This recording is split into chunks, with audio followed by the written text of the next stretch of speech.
Today is Good Friday. I hope you've been able to join us on this journey as we've walked with Jesus in his last days and as we've thought about Easter and thought about what is coming. We're going to read together the end of the story of Jesus' crucifixion. And before this, we see Jesus being met with betrayal, Jesus' disciples abandoning him, Jesus being sentenced unfairly to be crucified because that's what the crowd want. So we're picking things up in John 19, the crucifixion of Jesus. So the soldiers took charge of Jesus. Carrying his own cross, he went out to the place of the skull, which in Aramaic is called Golgotha. There they crucified him, and with him 2 others, one on each side and Jesus in the middle. Pilate had a notice prepared and fastened to the cross. It read, "Jesus of Nazareth, the King of the Jews." Many of the Jews read this sign, for the place where Jesus was crucified was near the city, and the sign was written in Aramaic, Latin, and Greek. The chief priests of the Jews protested to Pilate, "Do not write the King of the Jews, but that this man claimed to be the King of the Jews." Pilate answered, "What I have written, I have written." When the soldiers crucified Jesus, they took his clothes, dividing them into 4 shares, one for each of them, with the undergarment remaining. This garment was seamless, woven in one piece from top to bottom. "Let's not tear it," they said to one another. "Let's decide by lot who gets it."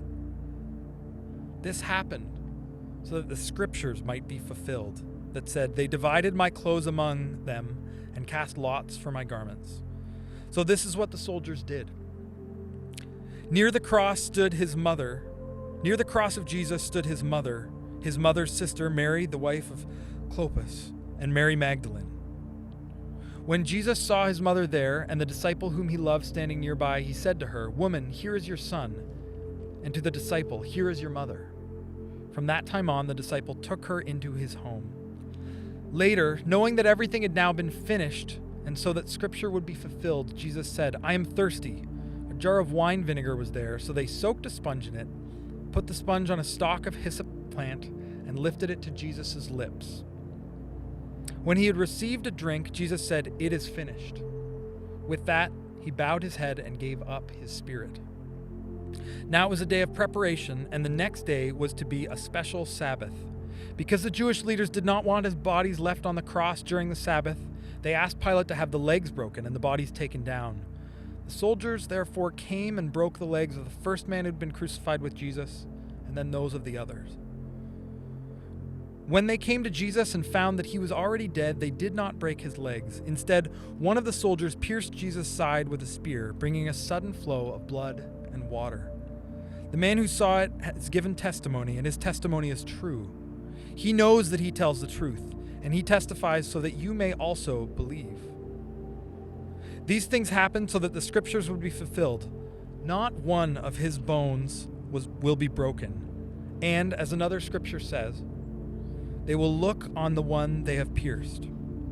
Later, Joseph of Arimathea asked Pilate for the body of Jesus. Now, Joseph was a disciple of Jesus, but secretly, because he feared the Jewish leaders. With Pilate's permission, he came and took the body away. He was accompanied by Nicodemus, the man who earlier had visited Jesus at night. Nicodemus brought a mixture of myrrh and aloes, about 75 pounds. Taking Jesus' body, the 2 of them wrapped it with the spices in strips of linen. This was in accordance with Jewish burial customs. At the place where Jesus was crucified, there was a garden, and in the garden a new tomb, in which no one had ever been laid. Because it was the Jewish day of preparation, and since the tomb was nearby, they laid Jesus there. And now we wait. We're not doing a video tomorrow. We're simply waiting for Easter Sunday and placing ourselves in this story. And the thing we want you to do with us as we wait from now until Sunday is to choose to wait for something. Take something that you would normally do either on a Friday or a Saturday. Maybe it's a family tradition. I know we as a family often have pizza and a movie on Friday night. And this weekend we're going to wait. We're not going to do that until Sunday. We're going to choose to live in this tension and in this place of waiting, this place of wonder that the disciples found themselves in, not knowing what was next. Take a few minutes to reflect on the crucifixion and burial of Jesus as I sing How Long?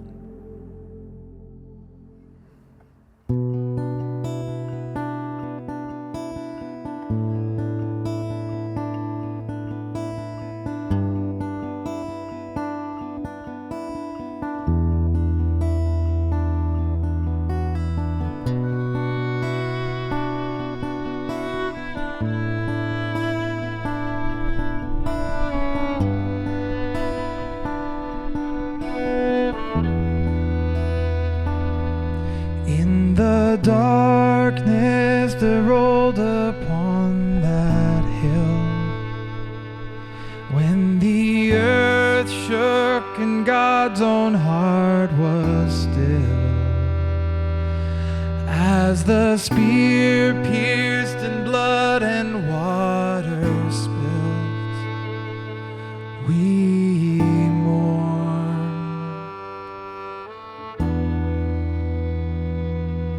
In the violence that drives us to our knees, in the silence and sorrows we all see, as we question the path your goodness leads, we mourn.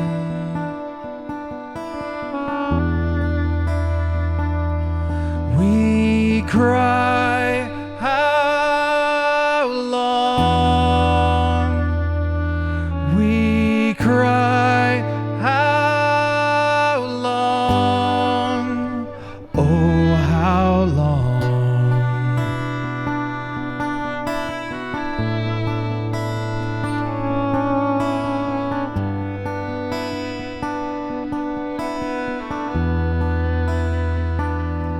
As they wrapped you and placed you in the tomb, and we question the things that you can do, as we wait for all death to be consumed, we mourn.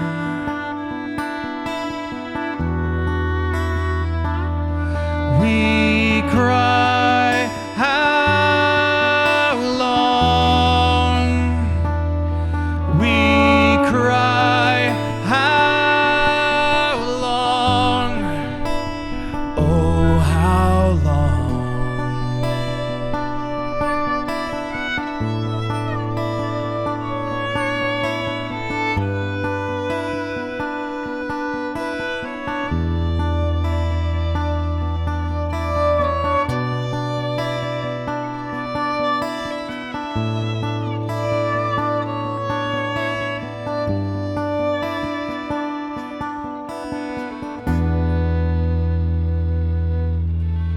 Lord, have mercy.